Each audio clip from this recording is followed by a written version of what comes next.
হাজার বছর থেকে শ্রেষ্ঠ রজনী পবিত্র লাইলাতুল কদর পুরো বিশ্বব্যাপী এই রাতটি পালিত হয় যথাযোগ্য ধর্মীয় ভাবগাম্ভীর্যের মধ্যে।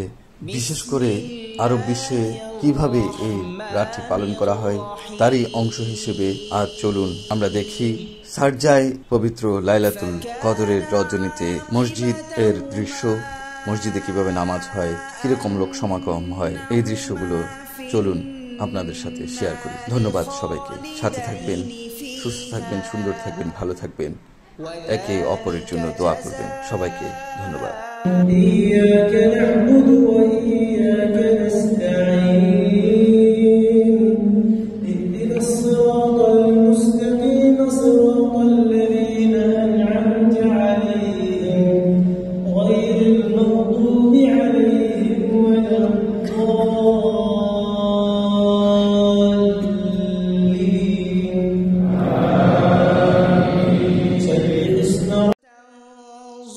نفس ما قدمت لغد واتقوا الله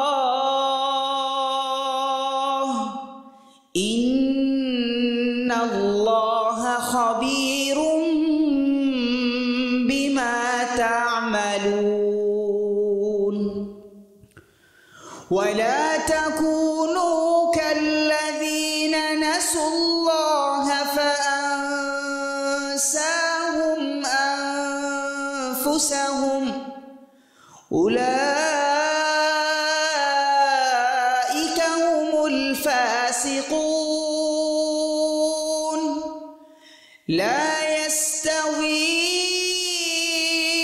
أصحاب النار وأصحاب الجنة أصحاب الجنة هم الفائزون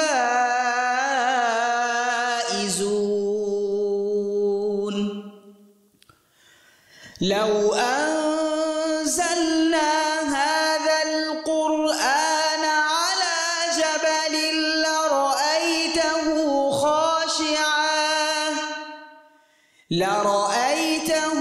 خاشعا متصدعا من خشية। এমন সব চমৎকার ও দর্শনীয় ভিডিও দেখতে এম মোহাম্মদ ইমতিয়াজ চ্যানেলটি ইউটিউবে সাবস্ক্রাইব করুন, কমেন্ট দিন, ফেসবুকে লাইক, কমেন্ট, শেয়ার দিন। ধন্যবাদ সবাইকে।